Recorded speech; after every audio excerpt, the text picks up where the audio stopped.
Hey, it's Nintenbros. Hi! What's going on, Nintenbros podcast listeners? Welcome back to another episode of Nintenbros. Today's episode is the in-depth game review, and today's in-depth game review is Kirby 64 The Crystal Shards. Let's not waste any time and let's get right into it. We're breaking it down the same way we've always done for over the past year.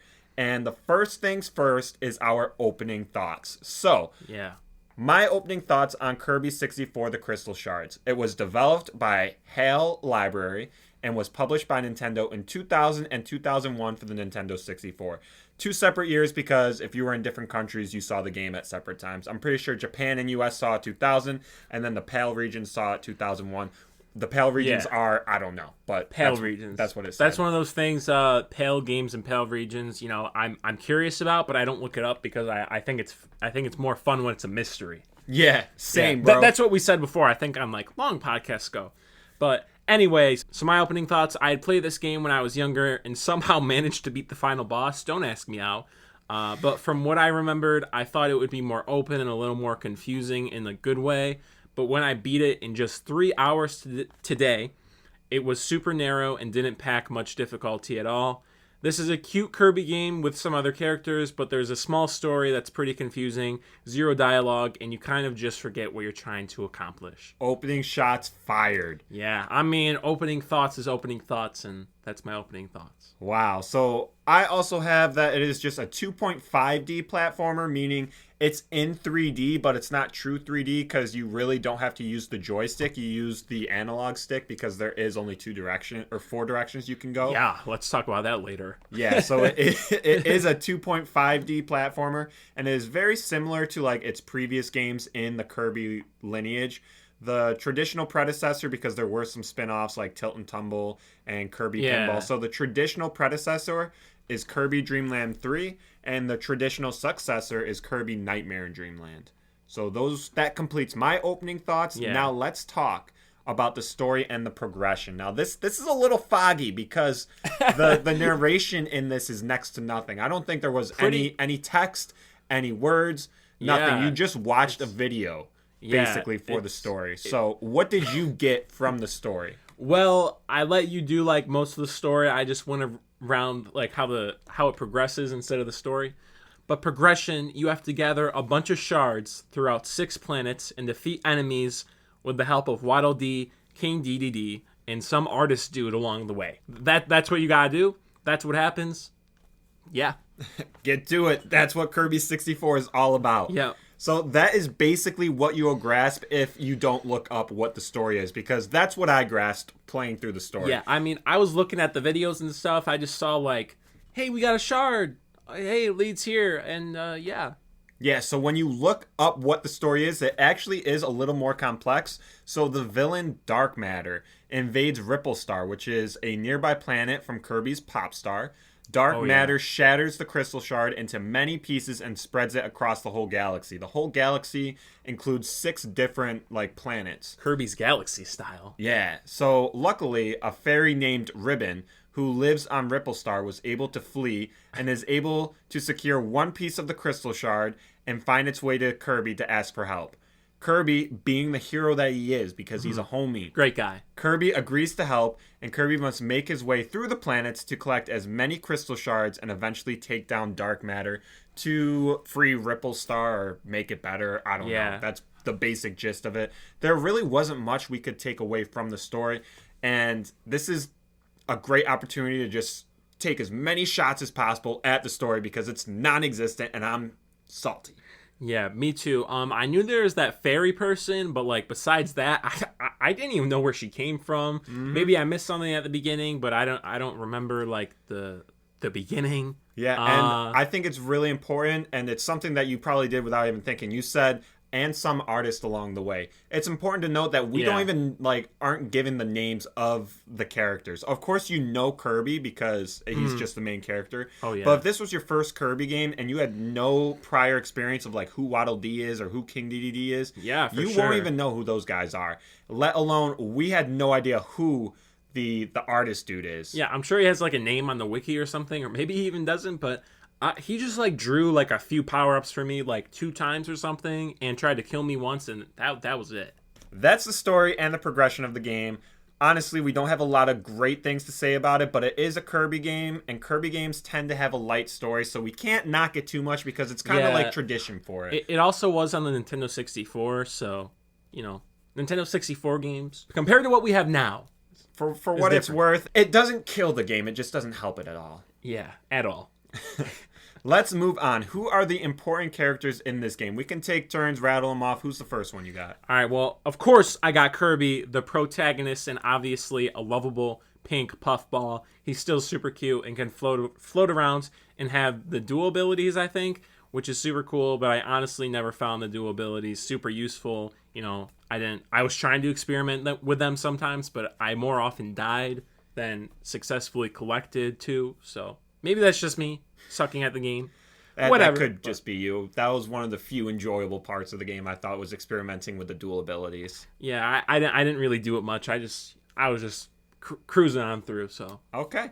Next important character, you got your boy Waddle Dee. He's really cool. He is one of King Dedede's minions and ends up partnering up with you first because you have 3 partners. He's the first one that tags along. He sometimes helps in levels by operating like little swing things or little rides, and he's cool. I like him. One of my favorite parts of the game, yeah. I really like that he does that. I think he got like turned at the beginning too, like into that like big black eye guy. Yes, so at the beginning, the Ripple Star villain, so Dark Matter, invaded Popstar and like possessed Waddle Dee, King Dedede, and Adeline. Adeline is the artist. Okay. So right, Kirby had to defeat them because all 3 levels in the first world had you go up against like who your partners are going to be later in the game. Yeah. So Kirby was defeating the possessed version of them at the beginning. See, that's the thing that confuses me too. Like, we're moving past King Dedede for now, but how did Adeline ever get a name? I looked it up. It must have been in the game code though, or something, or from a previous game. Yes, I looked it up. I have no idea. The name was not there. I did not know the name until I looked up on Wiki what it was. Yeah, that's confusing. Whatever. The third guy, one of your other partners eventually, is King Dedede, a horribly easy boss in the beginning who gets beat, then helps Kirby because why not, I guess. But there's some cool stuff with him, and you can make good use of him sometimes. Yeah. And then the last partner is Adeline. She's an artist that has her paintings come to life and to help you during the adventure. She's probably, I mean, they all are useful in their own thing, but I just liked her the best because she'd throw me a maximum tomato or whatever every once in a while when I was running low, and that's nice. Yeah, it was nice, but personally I liked Waddle Dee the best because homie was like operating a minecart with you, and that was just that core memories, man. Core memories.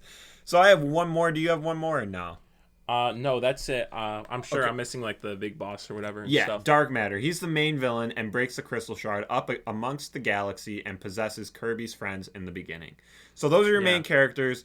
Basically, you know those 5 people or things or objects or whatever they're called, and you know the core of the game. Yeah, it's a small town.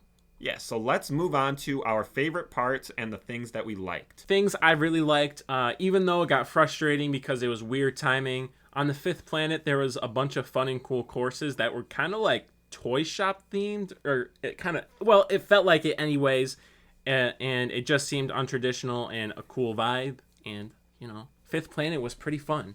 I agree. The 5th planet was the best planet in the game. It was the most difficult. It was the most interesting. It was the most dynamic and diverse. They definitely excelled, and if every planet could match the vibe of the 5th planet, like not by being the same but by being the same creativity, this game could have been a lot better. But it was too little, too late, and it's the great part of the game, but it doesn't save the game again.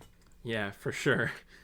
One thing that I really enjoyed was the mix and match with the copy abilities. I know you said you weren't a huge fan, but I myself played at probably a little slower pace because it took me a handful of hours, maybe 5 to complete. Yeah, I'm not dissing it, but yeah, so I did have time to mix and match the abilities, and it was really cool. Sometimes bringing out a fire sword, or sometimes like being a big electric ball by getting 2 electrics, or sometimes by being like a light ball because you got electric and fire, I think, or sometimes being a firework. It was cool. It was creative, and I think that is one of the selling points of the game. Wow, maybe I should have experimented with them more because I really liked the lightning, but I never got two lightnings. I tried to once, and my whole reasoning behind why I never really tried dual abilities much was because I tried to get double lightning, and it just resulted in me almost dying and losing my only lightning, and it kind of made me annoyed. But my next thing that I really liked was the Waddle Dee things when he went sledding with you and such. And, that was just good time. Waddle Dee just came out and he's like, we're going for a ride today. Yeah, he operated that little swinging cart thing in the beginning in World 1 or 2, I think. He had you go down a lifeboat, down a waterfall, I think, in the next world. That was awesome. And then, what was the last one that you said? Sledding. He went sledding with you. Yeah, so he does a lot. He's there for you a lot, and he is cool. So yeah. I have that down too. Frequent help from your friends like King DDD and Waddle Dee. Make the levels more different because they did start growing stale when all you're doing is moving right or up or down. Yeah, exactly. So another thing that I appreciated was the difficulty curve. It was very easy to start out, but World 3 to 4, it started getting noticeably harder, and then World 5 was a nice challenge, I thought. Yeah. And then, I don't know about you, but the bosses also got noticeably difficult towards the end. Yeah, it kept annoying me when they were being two parts. The fifth boss was not very difficult. I died once or twice, and then I immediately knew the hang of it. But the fourth one, that was the lava guy. Yeah, the lava guy was pretty difficult. Yeah, it was intense. What I ended up doing was I would go to World 1-1, get my favorite copy ability, and then take it into the boss fight, and then it'd be a lot easier. Oh, really? Yeah, because if I just tried going in with no copy ability, because I died a lot. Mm-hmm. I had to learn how the bosses fight so I could defeat them. Once I did that, very easy, but yeah, I like the difficulty curve. The shark was really cool. He was... Yeah, that was cool. And then the lava guy, and then what was the fifth guy? Just a robot? Yeah, a robot. I like that one a lot, especially after I found out how to do it. But I actually looked up for the fourth volcano guy. I had no clue because, he went to his second stage, and I still had 2 health points, and I was standing on the very edge of him, or far away from him, and I was like, okay, no way I get hit. We'll just see what happens. And then homie breathes fire all over, and I'm like, wow. Yeah, how do I avoid that? You got to float up to the top right. Oh, I just looked it up, and it said stand right next to him. You don't get hit. So that's what I did. Oh, I flew up to the top right or top left, whatever was opposite. That's still cool, but yeah.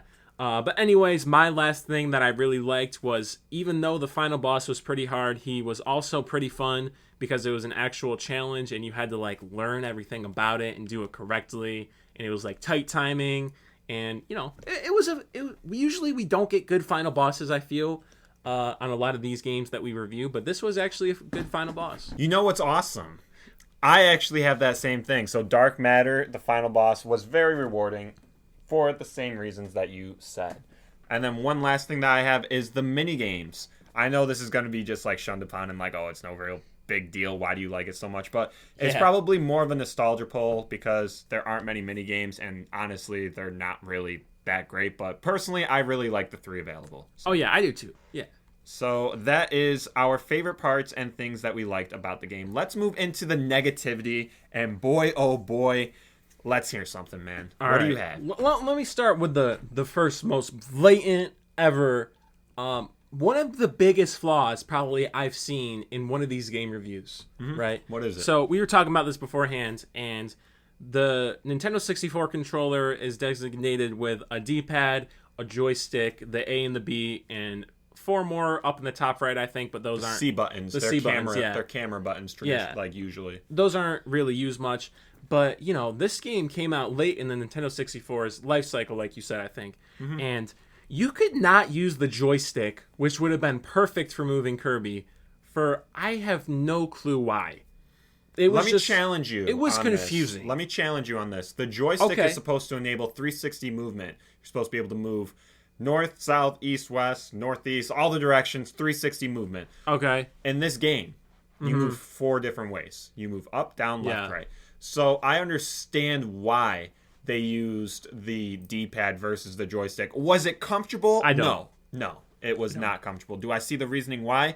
Yes. Do I think they should have done something differently? Yes, but I don't see the reasoning why they should have used it, even if it's for 360 capability movements, like you said. I still disagree. They still should have used it for sure. It was just annoying. It was a nuisance. It was why is this even here? It was in my way. It was right in the middle. It was it's taunting me. and you just I'm sorry you can't felt that use way, it. man.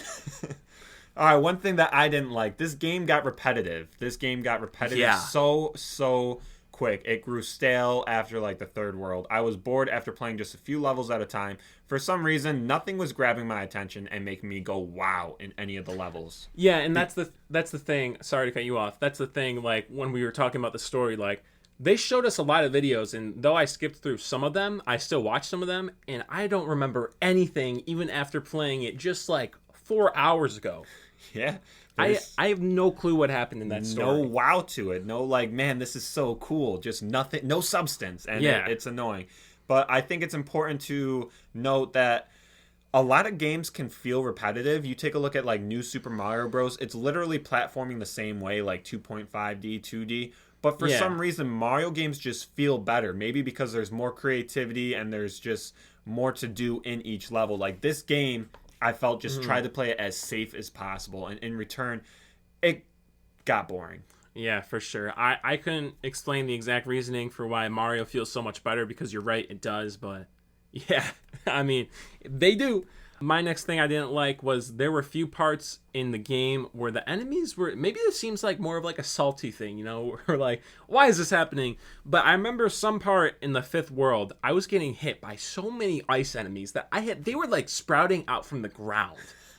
No, you're right, yeah. And I think I died one time, I almost died a second time, and it was just like, you know, you can put things like that in the game, but that's like going into Mario and like jumping over a big hole in the ground and hitting like a mystery block in midair that you didn't see. Like, it's just setting you up for failure, and you can't do anything to get around it. And right, yeah, they didn't. It was pretty obnoxious. They didn't give you any hint as to like, oh, this is there. They were just like, surprise, let's eat you. Yeah, and it got frustrating. I can definitely see that. I can definitely see why you're salty. Yeah. Another thing I disliked was the longevity of the game. The game lasted a few hours. I could count on my one hand how many hours I played this game.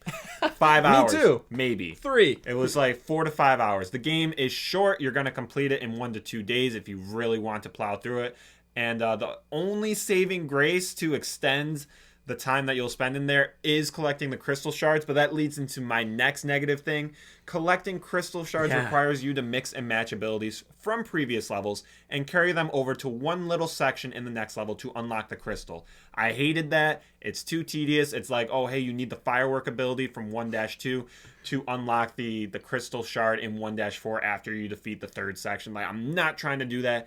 It's just tedious, pisses me off. And honestly, collecting the Crystal Shards doesn't really do much. It changes one thing, right? It changes like the final boss. At the end, you can like achieve the final boss, which of course none of us did because you need all the Crystal Shards. Yeah, I wasn't about to just put myself through that type of pain, so yeah, I did not do Another that. thing with the going off of the Crystal Shards was like, I would be doing really good in a level, right? I'd annihilate a boss, I'd have an ability, and then there'd just be like a random Crystal Shard I cannot get. Yeah, like, no, right because in front of me. Yeah, because you need a special ability. You need, and that's something that I didn't like. It was just really annoying. But going to my last point about things I didn't really like, maybe you like this, I don't know. Maybe it was just me, but the picnic thing at the end, every time, was like super difficult for a while. Like Kirby was jumping to the very end and getting really sad, and then he'd be in an arm's length of a 1-up, but he can't grab it. And it's just like, what are you doing?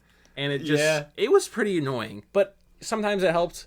But like, I could have gotten way more 1-ups if I could have actually done it right. Maybe there's a skill curve to it. That should be its own game. It could be. I can definitely understand why that'd be frustrating. Does it make it to the things that I dislike? No, it's fine. I didn't really care. I feel like a lot of Kirby games have like different little level end bonuses, so it's just another one of those. The last negative thing I want to talk about is just the lack of storytelling. I know we talked about it already. Oh, yeah. But I just need to emphasize it one more time in the things we do not like. The lack of storytelling is huge because we talk about what makes a game, right? Is it the gameplay or the narrative? This game like really doesn't have either. Yeah. Let's move right along to our last little section, the replayability and the post-game content, and then we'll wrap it up by rating. So, Homie Low, what do you have for replayability in? All right, replayability, post-game content. For being an N64 game, I think it hits this category pretty well because after you beat the 6th planet, you can go and get all the other shards throughout the game, the whole game, to unlock the 7th planet in the Dark Planet and find the true ending to the game if you really want to. There's also 3 very fun, in my opinion, mini games that you can end up playing for a good bit of time, whether it's with comms or with your friends. And you can obviously replay the game, but I don't think I will anytime soon. Yeah, I won't either. I put down replayability is very low. The game is short and can be completed in a handful of hours. Once you defeat the final boss, the credits roll and it kicks you back to the main title. There is no post-game content besides collecting the Crystal Shards, and that is only to give you the 100% completion. The game mostly felt like a chore and not so rewarding. Yeah, I mean, I got to the end of this game and I was on the home menu of it, and it was like you're 52% way through the game. I was like, what? Yeah, you probably missed 48 Crystal Shards. Yeah, I was not pleased with that. But last but not least, let's talk about our game rating. You can go first and make sure to explain. All right, yeah, for sure. I think I have a good explanation for this rating. So I gave it a 6 out of 10. Let me explain. For what it is, it's a pretty fun game. There's fun terrain that you can explore, and the dual abilities are fun, but I didn't experiment with them much. But the abilities, regardless, are honestly pretty awesome to use. You go through the game in this weird storybook level pattern, and overall, it's not too difficult, but the game lacks substance and more open world capabilities. I know this is the N64, but the narrow ways just make the game seem boring, and the path you take is never a challenge. It's always you go forward or you go back. There's no dialogue either, which makes you forget at times what you're even doing and why you're even doing it. There's some fun mini games and a challenging final boss with some cool friendly encounters along the way, but you just get this thing where it becomes boring because you hear literally 0 dialogue, and that's what really drops it for me. And you still rated it a 6. What would have made it go down Kirby. lower? It's Kirby. It's Kirby. I mean, it was still cute. You suck up the guys. It was still cute. So the charm really brought it up for you. Without the charm, it would be lower. It's definitely the charm. Okay, my score is pretty similar. I rated it a 5 out of 10. This game is not a bad game. The low score is mostly due to the lack of what the game could have been.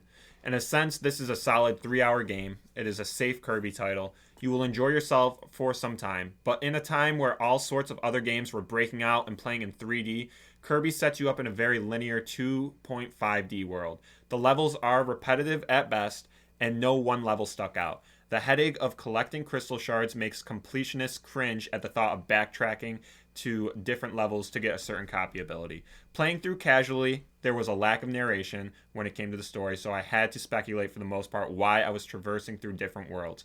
I didn't really feel like I had a purpose. The supporting characters were used, but there was no growth or change in the characters. You just got to play them sometimes. There is nothing new after completing the final boss, and you will end up beating the game very quickly. I love Kirby, and I want to give this a good rating, but I can't in good conscience rate this any higher, especially when in comparison to other games out on this platform. Hale played it safe with this game, and while a 5 out of 10 isn't bad, I'm not going to go out of my way to recommend this title to anyone. Yeah, I mean, like we both said, it's the story, it's the narration, it's the lack of dialogue that killed it. Kirby 64, the Crystal Shards. There you have it, folks. Yeah. There you have it. That about wraps up our in-depth game review. We are going to move on to our next section of what's new and what we're playing, so let's head over there. So here we are in the next section of our podcast. Homie Lo, what's new? I feel like this question gets asked every week, which it does. That's not good speculation, but yeah. Nothing. Nothing? No, I'm just going to give one-word answers now. Okay, same for your boy. Nothing's really new. The only thing I have to say is Kirby and the Forgotten Land comes out this week, so I have it pre-ordered, and I'm very hyped to get it. Yeah. That's the only thing new coming very really cool. Soon. I don't have money to get it, but I did enter a giveaway, so... I saw that. Maybe. Hopefully. Yeah, you tagged me on Twitter. Let me ask you a question. Have you ever won a giveaway? No. Me neither. Cool. I tried so hard. One time I made an account, and I made a GoFundMe to act really funny in a comment section. I gave a link to it. I'd be like, maybe this creator will click on it and think this is really funny. Nothing ever came of it. Sorry to hear that, man. Yeah. That's never a real won a giveaway. I've entered a lot, though. Anyways. What are you playing this week? Kirby said, oh, wait. Excuse me. I was playing Right Button today. Explain a little bit. Right Button is actually Kirby 64, the Crystal Shards, where you just go right the whole time. Oh, shots fired at your 6 out of 10 game. Yeah, 6 out of 10. You're making me rethink that. I'm rethinking 5 out of 10. We basically just grilled it for a half an hour. Yeah, maybe it's kind of changed. Maybe in the future we'll revisit. But for now, let's not. Let's not. You know what? Okay. Are you playing anything else, or did you literally not play any phone games this week? I played phone games, but it wasn't enough to advertise it. Well, it was enough, but I'm gonna get roasted. So okay, so just Kirby 64. Just Kirby 64. That's I should really get playing some other games. Yeah, man. All right, so what was I playing? I finished Kirby 64 because I didn't decide to do the whole game in one day. It was easy. It was 3 hours, by the way. Yeah, like I speed ran it. Yeah, that's wild.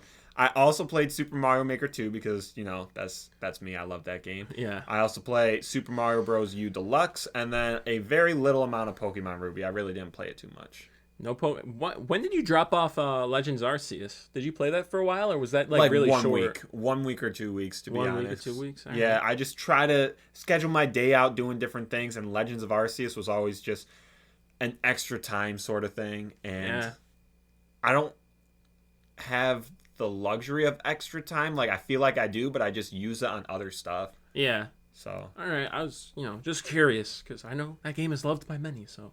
It is. But let's wrap things up with the closing coins right here, right now. We don't have to go to a separate section because it's usually pretty small anyway. So, for our closing coins, do you have anything? No. All right. Nothing. So, I just have 2 little things I'd like to announce. So, okay. Ryukar, I could be pronouncing his name wrong. I probably am. But he is an amazing YouTuber who also does Super Mario Maker 2 content that I have been watching religiously on lunch break. So, really? Yes. No more Dashi. I know we promote Dashi hardcore, so I was like, you know what? Let me give this other guy a shot. He's really cool. Go check out Ryukar, and if you spell it right, you'll see him. He does Mario Maker 2.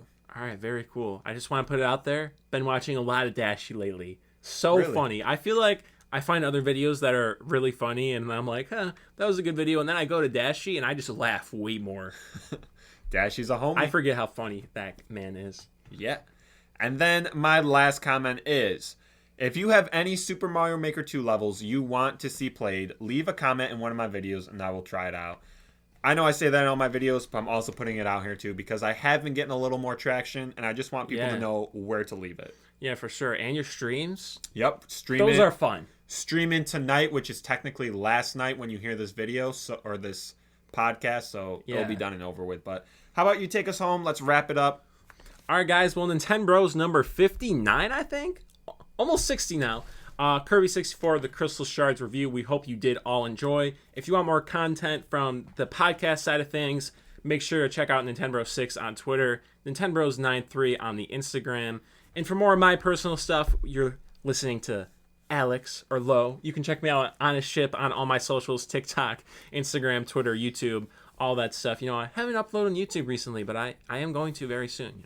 Been sidetracked a little bit with some other things that are productive though, so it's okay. Yeah, you had a good streak of uploading like what your favorite thing says about you, and that was pretty cool. Yeah, we got some more soon. Like what Mario characters would I beat in a fight? So. Nice. That'll be interesting. Nice. Make sure you go check out your boy at OnABoat97, uploading on the YouTube, uploading on IG, Twitter, all over the place, and everything except Reels. Man, those Reels are so good. They dropped off a little bit for me, though. I have to find the secret formula again. Yeah, man. Like SpongeBob. Plankton wants it, actually. Anyways, guys, Nintenbros 59, we hope you did enjoy Kirby 64. We won't finish the rest of it because it's not that good. We'll see you all next time. All right, bye!